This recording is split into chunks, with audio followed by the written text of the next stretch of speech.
क्या आपको ये तस्वीर याद है जिसमें सैकड़ों गिद्ध लाशों के ढेर पर बैठे हुए हैं? ये तस्वीर है साल 1946 की, जब जिन्ना के इशारे पर बंगाल के अंदर हिंदुओं का एक प्लांट जनसंहार हुआ था। लेकिन क्या आपको पता है कि वो दिन कौन सा था? दुनिया के लिए वो दिन 16 अगस्त 1946 का था, लेकिन इस्लामिक कैलेंडर हिजरी के साल के अनुसार 1365 का रमजान महीने की 17वीं तारीख थी। आखिर क्या खास था उस दिन? आखिर क्यों डायरेक्ट एक्शन डे के लिए उसी दिन को चुना गया? तो इसका जवाब इन पर्चों में दर्ज है, जो मुस्लिम लीग ने डायरेक्ट एक्शन डे को सफल बनाने के लिए कलकत्ता के हर मुसलमान तक पहुंचाए थे। और उन पर्चों में लिखा था कि मुसलमान भाइयों, तुम्हें याद रखना होगा कि रमजान के पाक महीने में ही आसमान से कुरान उतरी थी। रमजान के 17वें दिन ही अल्लाह की नेमत से हमारे पैगंबर ने अपने 313 मुसलमान साथियों के साथ बद्र की लड़ाई में बहुत से काफिरों पर पहली जीत हासिल की। ये वही रमजान का महीना था जिसमें सिर्फ 10,000 मुसलमानों ने मक्का पर विजय हासिल की थी। अल्लाह की मर्जी से हम हिंदुस्तान को सबसे बड़ा इस्लामिक मुल्क बनाएंगे, ऐ काफिर तो घमंड मत कर, तुम्हारी सजा का वक्त आ गया है। और कलकत्ता के मुसलमानों को भड़काने के लिए पर्चे किसी मौलवी ने नहीं, बल्कि शहर के मेयर और मुस्लिम लीग के नेता सैयद मोहम्मद उस्मान ने छपवाए थे। मुस्लिम लीग ने बहुत ही सातिर तरीके से डायरेक्ट एक्शन डे को बद्र की जंग और जिहाद और काफिरों से जोड़ दिया था। और सिर्फ इतना ही नहीं, मुस्लिम लीग ने इन पर्चों के जरिए कलकत्ता के मुस्लिम गुंडों को भी जन्नत का ख्वाब दिखाकर अपनी तरफ खींच लिया था। लेकिन कलकत्ता के मैदान में असली आग उस दिन सिर्फ पर्चों से नहीं लगी थी, बल्कि कुछ नेताओं की जुबान से भी लगी थी, जैसे ख्वाजा नजीमुद्दीन। इनके ऊंचे कद का अंदाजा आप सिर्फ इसी से लगा सकते हैं कि जिन्ना की मौत के बाद उन्हें पाकिस्तान का दूसरा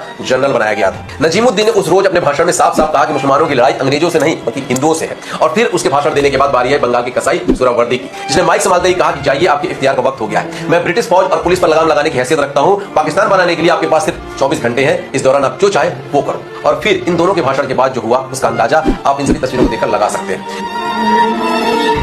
बाकी इस मुद्दे पर एक eye opener film Vivek Agnihotri ji लेकर आ रहे हैं द बंगाल फाइल्स, और मैं भी इसके आगे की कहानी अगली वीडियो में लेकर आऊंगा। अब हो सकता है कि इस पर कुछ शोकड़ बुद्धिजीवी कहें कि ये तो 75 साल पुरानी बात है, वर्तमान की बात करो। तो ऐसे लोगों से बस मैं यही कहना चाहता हूं कि मित्रवर, वर्तमान और भविष्य उसी का उज्जवल होता है जो इतिहास की गलतियों से सबक लेते हैं। बंगाल को पाकिस्तान में न ले पाने की टीस उन्हें आज भी है और वो उसके लिए लड़ रहे हैं। और हम सब कुछ भूलकर आज भी अपनी जाति, अपनी भाषा, अपने समाज में उलझे हुए हैं। आज बंगाल ही नहीं, जिसके कई राज्यों के कई जिले पूरी तरह से इस्लामिक हो चुके हैं और कई राज्यों को इस्लामिक बनाने की तैयारी चल रही है। इसलिए आंखें खोलिए और सच को सेकुलरिज्म के चश्मे से नहीं बल्कि हकीकत के चश्मे से देखिए। जय हिंद।